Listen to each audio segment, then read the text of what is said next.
তো একজন মুসলিম হিসাবে সকল জীবনীর আগে যার জীবনী পড়তে হবে, জানতে হবে, তিনি হলেন রাসূল সাল্লাল্লাহু আলাইহি ওয়াসাল্লামের জীবনী। সুন্নাহর অনুসরণ ছাড়া কোনো ইবাদত আল্লাহর কাছে কবুল হবে না। কোরআন বুঝতে হলে, কোরআন জানতে হলে সিরাতবিহীন কোরআন জানা, কোরআন বোঝা কারো পক্ষে সম্ভব না। এবং আমি নিজেও এটা প্রথম থেকে শেষ পর্যন্ত পড়ছি এবং আলহামদুলিল্লাহ বাংলা ভাষায় যত সিরাতের বই, আমি তো ছোট মানুষ, লেখাপড়াও কম, যেই কয়টা দেখছি আর পড়ছি বাংলা ভাষায়, তো এটার সমপর্যায়ের সিরাতুর রাসূল সাল্লাল্লাহু আলাইহি ওয়াসাল্লাম বাংলা ভাষায় আর কোনো বই আমি দেখিনি।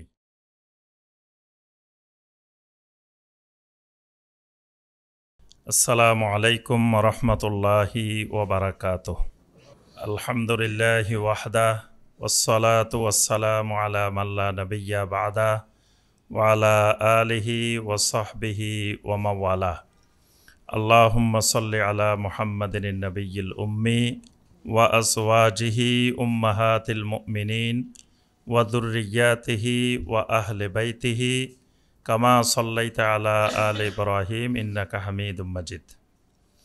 হাদিস ফাউন্ডেশন অনলাইন একাডেমি কর্তৃক আয়োজিত সিরাত সেমিনার এবং সিরাত কোর্স প্রথম ব্যাচের পুরস্কার বিতরণী 2025 অনুষ্ঠানের সম্মানিত প্রধান অতিথি, হাদিস ফাউন্ডেশন শিক্ষা বোর্ডের সম্মানিত চেয়ারম্যান ডক্টর আহমদ আবদুল্লাহ সাকিব হাফেজাহুল্লাহ, সম্মানিত অতিথিবৃন্দ, সম্মানিত সুধীমণ্ডলী এবং এই কোর্সের যারা আজকে পুরস্কার পাবেন, যারা এই কোর্সে অংশগ্রহণ করেছেন, সুপ্রিয় অংশগ্রহণকারীবৃন্দ এবং অনলাইনের মাধ্যমে যারা আমাদের সাথে যুক্ত আছেন, আল্লাহ রাব্বুল আলামিনের দরবারে সর্বপ্রথম কোটি কোটি শুকরিয়া যে মহান রাব্বুল আলামিন আমাদেরকে এরকম একটি অনেক মর্যাদা সম্পন্ন বরকতময় একটি অনুষ্ঠানে আমাদেরকে উপস্থিত হওয়ার আল্লাহ পাক তৌফিক দিয়েছেন। এজন্য আল্লাহ পাকের শুকর আদায় করি, সকলে বলি আলহামদুলিল্লাহ। হাদিস ফাউন্ডেশন অনলাইন একাডেমি যেই উদ্যোগটি নিয়েছে এটি অত্যন্ত প্রশংসনীয় এবং খুবই গুরুত্বপূর্ণ একটি উদ্যোগ। দেখা যায় আমাদের দেশের, বাংলাদেশের মানুষ, বাংলা ভাষাভাষী মুসলিম, দুনিয়ার বিভিন্ন কবি সাহিত্যিকের বই পড়ে, জীবনী পড়ে। তাদেরকে জিজ্ঞাসা করলে দেখা যাবে বাংলা অনেক কবির জীবনী কতবার পড়ছে, সাহিত্যিকের জীবনী কতবার পড়ছে, তারপরে ইংরেজি সাহিত্যিকদের জীবনী, কত জীবনী পড়ে। কিন্তু জিজ্ঞাসা করলে জীবনে একবার রাসূলের জীবনীটা পড়ছেন? পড়ে নাই। রাসূলের ছেলে কয়জন এটাও জানে না। এমনকি দুঃখজনক, আমরা বাংলাদেশের বিভিন্ন জায়গায় যখন ভাইভা নিতে যাই, তো যারা অনার্স পাস করে ফেলতেছে, মাস্টার্স পাস করে ফেলতেছে, এদেরকেও যদি জিজ্ঞাসা করা হয় যে নবী সাল্লাল্লাহু আলাইহি ওয়াসাল্লামের ছেলে কয়জন, মেয়ে কয়জন, এদের নাম বলো, বলতে পারে না। নাম বলা তো দূরের কথা, কয়জন এটাও জানে না। তারপরে নবী সাল্লাল্লাহু আলাইহি ওয়াসাল্লামের স্ত্রীদের নাম বলা একজন দুইজন, বলতে পারে না। তার অর্থ হইল কি? মানে সিরাত সে কখনো পড়েই নাই। সিরাতের একটা গ্রন্থের নাম বলো, এটা আমি দেখছি শতকরা 99 জনে বলতে পারে না। মানে সিরাতের কোনো কিতাবে সে পড়ে নাই, কোনোদিন দেখেও নাই, চোখেও দেখে নাই। এরকমও আছে, অনেক স্টুডেন্ট আছে। তাহলে এটা অত্যন্ত দুঃখজনক। অথচ একজন মুসলিম হিসাবে সকল জীবনীর আগে যার জীবনী পড়তে হবে, জানতে হবে, তিনি হলেন রাসূল সাল্লাল্লাহু আলাইহি ওয়াসাল্লামের জীবনী। এই রাসূল সাল্লাল্লাহু আলাইহি ওয়াসাল্লামের জীবনী জানা এটা প্রত্যেক মানুষের উপরে ফরজ, এটা ফরজে আইন। নবী সাল্লাল্লাহু আলাইহি ওয়াসাল্লামকে অবশ্যই জানতে হবে, চিনতে হবে, মানতে হবে। এটা প্রত্যেক মানুষের উপরে ফরজে আইন। এমনকি নবী সাল্লাল্লাহু আলাইহি ওয়াসাল্লাম বলেন, লাউ কানা মূসা হাইয়ান মা ওয়াসিআহু ইল্লা ইত্তিবাই। যদি আজকে পৃথিবীতে মূসা আলাইহিস সালামও বেঁচে থাকতেন, তাহলে মূসা আলাইহিস সালামেরও আর কোনো উপায় ছিল না আমার ইত্তেবা করা ছাড়া। তাহলে মূসা আলাইহিস সালাম একজন রাসূল, উলুল আজম একজন রাসূল, 5 জন প্রধানতম রাসূলদের মধ্য থেকে একজন। সেই রাসূলের ব্যাপারেও নবী সাল্লাল্লাহু আলাইহি সাল্লাম বলেন, যদি তিনিও জীবিত থাকতেন আমার ইত্তেবা করা লাগতো, তাহলে অর্থাৎ তাকেও মুহাম্মদ রাসূলুল্লাহ সাল্লাল্লাহু আলাইহি সাল্লামের ইত্তেবা করতে হলে তাকেও রাসূলকে জানতে হইতো, চিনতে হইতো। তাহলে প্রত্যেক মানুষের জন্যই নবী সাল্লাল্লাহু আলাইহি সাল্লামকে জানা, মারিফাতুন নবী সাল্লাল্লাহু আলাইহি ওয়াসাল্লাম, এটা ফরজে আইন। কিন্তু অত্যন্ত দুঃখের বিষয়, মানুষ এই ব্যাপারে একেবারেই গাফেল। আর বাংলাদেশের মানুষের মধ্যে আরেকটা ধারণা আছে, বেশি বেশি মিলাদ পড়লে, কেয়াম করলে, তাহলে বাস রাসূলকে মহব্বত করা হয়ে গেছে, ভালোবাসা হয়ে গেছে, তার আর কোনো অসুবিধা নেই, সে আশেকে রাসূল হয়ে গেছে।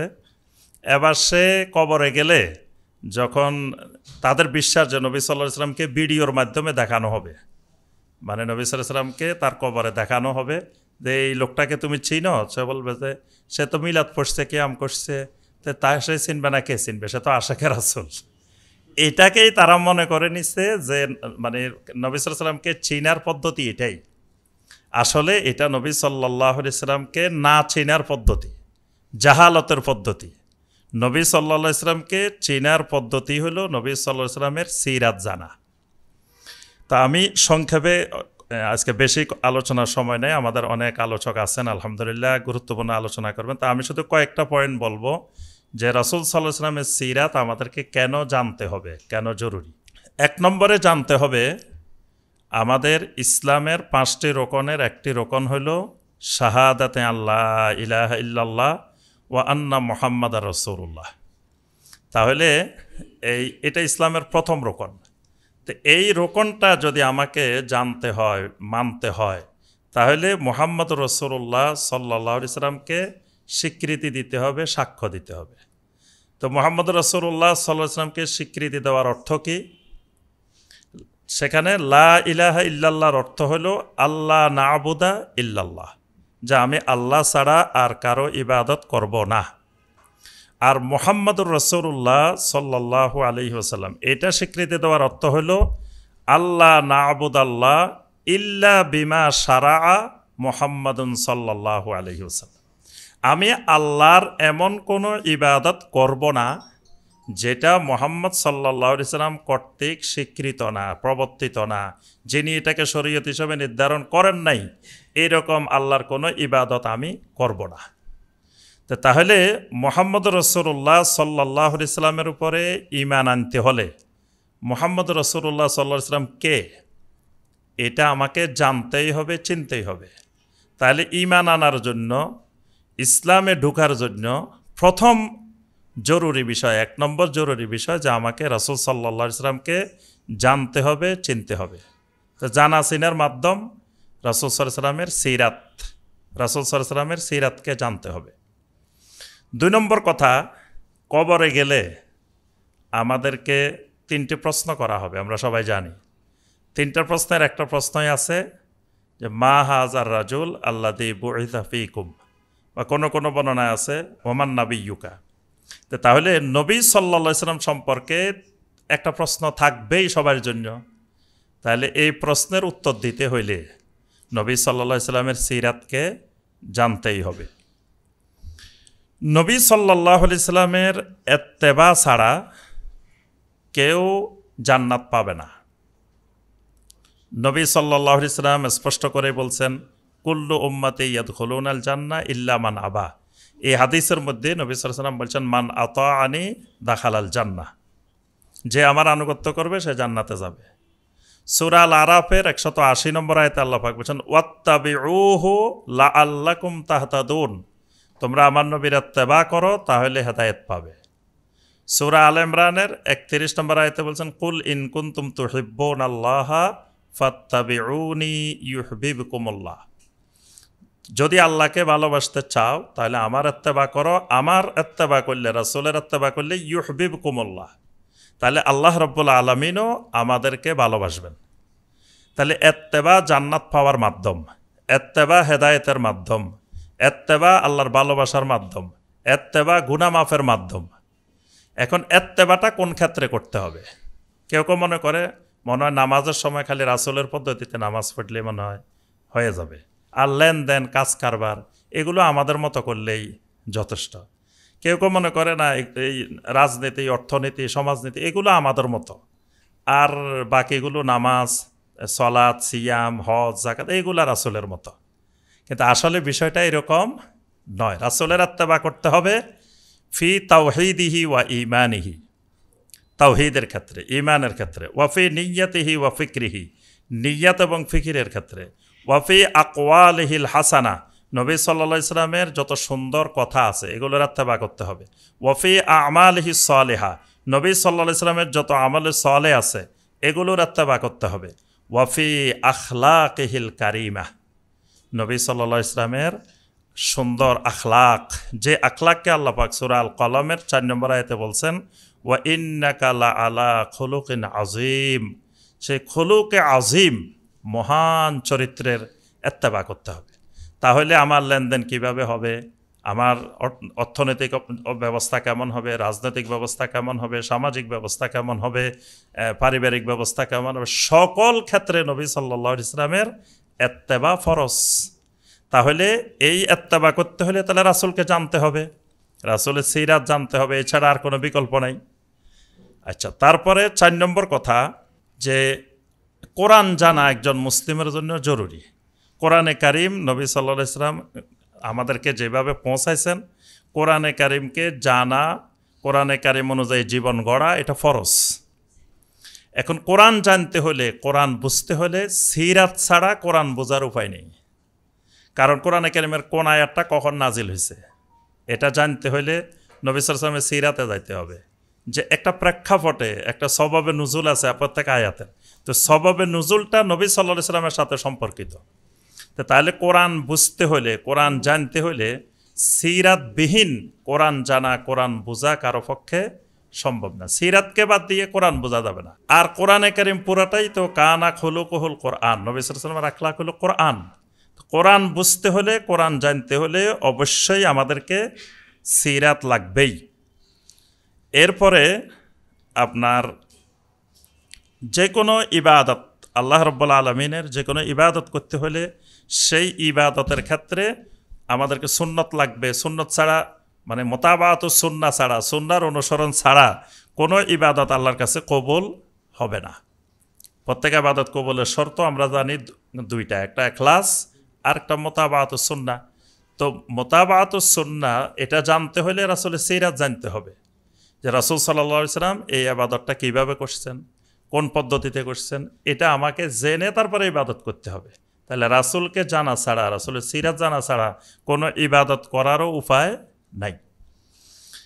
এরপরে রাসূল সাল্লাল্লাহু আলাইহি সাল্লামের জীবনটাকে আল্লাহ রাব্বুল আলামিন এমনভাবে সাজিয়েছেন যে রাসূল সাল্লাল্লাহু আলাইহি সাল্লামের জীবনে আমাদের জীবনের যতগুলো দিক আছে, বিভাগ আছে, জীবনে যা যা ঘটতে পারে, মানে কিয়ামতের আগ পর্যন্ত যেহেতু আর কোনো নবী আসবেন না, তিনি খাতামুন নবিয়্যিন, আল্লাহ সুবহানাহু ওয়া তাআলা নবী সাল্লাল্লাহু আলাইহি সাল্লামের জীবনে এমন এমন অবস্থা তৈরি করে দিয়েছেন যে অবস্থাগুলোর মাধ্যমে পরবর্তী যুগের মানুষের জন্য সমাধান। দেখেন, নবী সাল্লাল্লাহু আলাইহি সাল্লামের সলাৎ কাজা হওয়ার তো কোনো সম্ভাবনাই নেই, কিন্তু নবী সাল্লাল্লাহু আলাইহি সাল্লামের সলাৎ কাজা হয়েছে। কেন হয়েছে?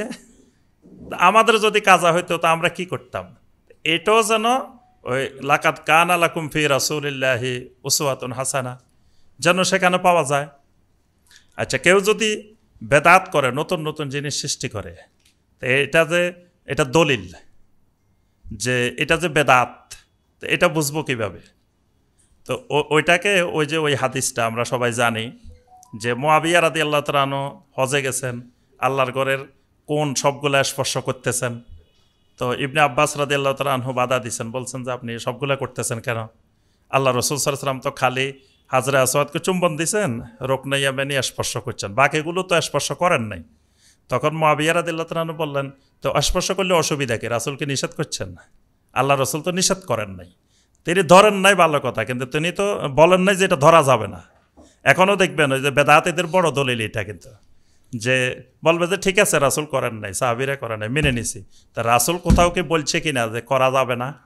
এরকম দলিল থাকলে নিয়ে আসো যে কোথায় বলছে যে করা যাবে না। তো মুআবিয়া রাদিয়াল্লাহু তাআলা ওই দলিলটা দিয়েছে, কোথায় বলছে? আল্লাহ রাসূল তো নিষেধ করেন নাই। তখন ইবনে আব্বাস রাদিয়াল্লাহু তাআলা আনহুমা দলিল পেশ করেন, লাকাদ কানা লাকুম ফি রাসূলিল্লাহি উসওয়াতুন হাসানা, যে আল্লাহ রাসূল যতটুকু করছেন, যতটুকু স্পর্শ করছেন, এটার মধ্যে উসওয়ায়ে হাসানা। তাহলে নবী সাল্লাল্লাহু আলাইহি ওয়াসাল্লামের সিরাত না জানলে সে তো এবার যেটা মনে চায় আবেগে সেটাই করতে পারবে, কারণ তার কাছে মনে হইতেছে এটা ভালো, তার কাছে মনে হইতেছে এটা ভালো।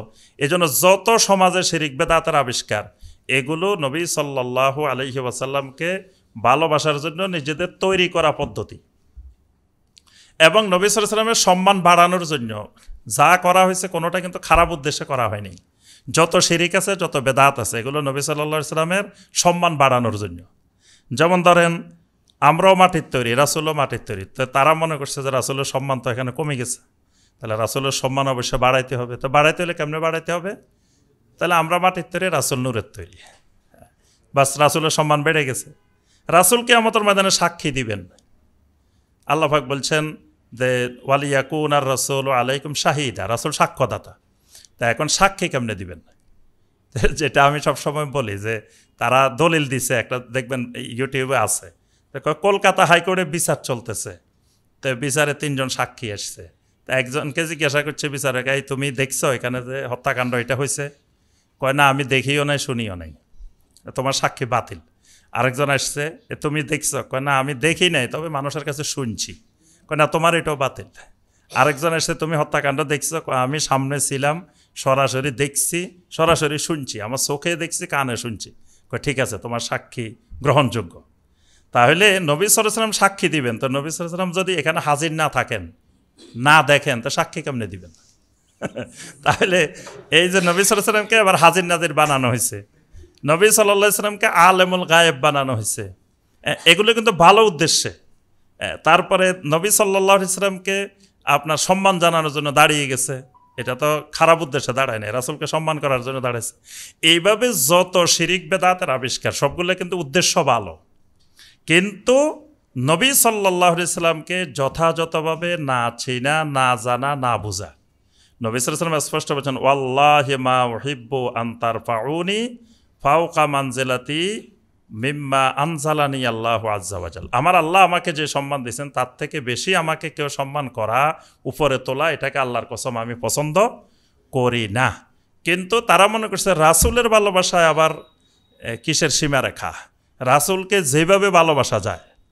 তাহলে এই সব ক্ষেত্রে মানে টোটাল, আমি যদি সিরাতে মুস্তাকিমের উপরে চলতে চাই, আমি যদি সত্যিকার ঈমানের উপরে চলতে চাই, ইসলামের উপরে চলতে চাই, এবং আমরা সামাজিক ক্ষেত্রে, পারিবারিক ক্ষেত্রে একটা আদর্শ সমাজ, একটা আদর্শ রাষ্ট্র, একটা আদর্শ পরিবার, একটা ভারসাম্যপূর্ণ অর্থনীতি, দেখবেন অর্থনীতির যতগুলো নিয়ম আছে, প্রত্যেকটা নিয়ম আমাদের সমাজের সুশাসন প্রতিষ্ঠা, তারপরে আদর্শ প্রতিষ্ঠা, যাতে দুইজনে কোনোদিন টাকা পয়সা নিয়ে বিভিন্ন বিষয় নিয়ে মনোমালিন্য না হয়, ঝগড়াঝাটি না হয়, সমাজে বিভেদ সৃষ্টি না হয়। এই কারণে লেনদেনের ক্ষেত্রে ইসলামী শরিয়ার নীতিমালাগুলো, এই সব কিছুই তখনই পরিপূর্ণ হবে, তখনই মানুষ ইনসানে কামেলে পরিণত হবে, যখন মানুষ তার জীবনে সর্বক্ষেত্রে রাসূলুল্লাহ সাল্লাল্লাহু আলাইহি ওয়াসাল্লামের সিরাতকে অনুসরণ করবে। তো এই জন্য আমি আর আলোচনা দীর্ঘায়িত করব না। আমরা সবাই, আমি, আপনি, আমরা সবাই আমাদের জীবনটা রাসূল সাল্লাল্লাহু আলাইহি ওয়াসাল্লামের সিরাতের আলোকে গড়ার চেষ্টা করব ইনশাআল্লাহ। আর যারা আলহামদুলিল্লাহ এই সিরাতের কিতাব, সিরাতুর রাসূল সাল্লাল্লাহু আলাইহি ওয়াসাল্লাম, এই কিতাবটা, এই বইটা পড়তে পেরেছি, তারা অত্যন্ত সৌভাগ্যবান। এবং আমি নিজেও এটা প্রথম থেকে শেষ পর্যন্ত পড়ছি। এবং আলহামদুলিল্লাহ বাংলা ভাষায় যত সিরাতের বই, আমি তো ছোট মানুষ, লেখাপড়াও কম, যেই কয়টা দেখছি আর পড়ছি বাংলা ভাষায়, তো এটার সমপর্যায়ের সিরাতুর রাসূল সাল্লাল্লাহু আলাইহি ওয়াসাল্লাম বাংলা ভাষায় আর কোনো বই আমি দেখিনি। তো আমি সবাইকে সব জায়গায় অনুরোধ করি যে সবাই আমাদের সম্মানিত শায়েখ প্রফেসর ডক্টর আসাদুল্লাহ আল গালিব হাফেজাহুল্লাহর লিখিত এই সিরাতুর রাসূল সাল্লাল্লাহু আলাইহি ওয়াসাল্লাম, এই বইটা আমাদের প্রত্যেকের ঘরে ঘরে থাকা দরকার। এবং আপনি না পড়েন, আপনার ছেলেরা পড়বে, ছেলেরা না পড়ুক, নাতিরা পড়বে, কেউ না কেউ তো ঘরে থাকলে পড়বেই। আর প্রতিদিন ঘরে একটা সময় করে পরিবারের সবাইকে নিয়ে এক একটা অংশ অধ্যয়ন করা দরকার, পড়া দরকার। তাহলে আমাদের সন্তানেরা যে এখন মাদকাসক্ত হচ্ছে, তারপরে বিজাতীয় সংস্কৃতিতে আসক্ত হচ্ছে, বিভিন্ন অপরাধে জড়িয়ে পড়ছে, কিশোর গ্যাং হইতেছে। এগুলার মূল কারণ তাদেরকে আমরা কাজে লাগাচ্ছি না, কাজবিহীন বেকার ঘুরে বেড়াচ্ছে, মোবাইল নিয়ে নিয়ে ঘুরে বেড়াচ্ছে। তাদেরকে যদি আমরা কাজ দিই যে তুমি সিরাতুর রসুল পড়ো, তারপরে সিরাতুর রসুলের এই অংশ পড়ো, এটা আলোচনা করো, এই গবেষণার মধ্যে, পড়ালেখার মধ্যে যদি লাগাই দিতে পারি, তাহলে আমাদের সন্তানেরাও আদর্শ সন্তান হিসাবে গড়ে উঠবে ইনশাআল্লাহ। আল্লাহ রাব্বুল আলামিন আমাদের সবাইকে তৌফিক দান করুন। আল্লাহ সুবহানাহু ওয়া তাআলা আজকের এই সিরাত সেমিনার এবং পুরস্কার বিতরণী অনুষ্ঠানকে আল্লাহ পাক কবুল করে নিন, এবং এই বাংলাভাষী সবাইকে আল্লাহ পাক বাংলা ভাষার মাধ্যমে আমাদেরকে রাসূল সাল্লাল্লাহু আলাইহি ওয়াসাল্লামের সিরাত জানার, বুঝার, সেই সিরাতের আলোকে আমাদের নিজেদেরকে, পরিবার, সমাজ, দেশ সব কিছুকে গড়ার তৌফিক দান করুন। আমিন ইয়া রাব্বাল আলামিন। আসসালামু আলাইকুম রহমতুল্লাহি ওয়া বারাকাতুহু।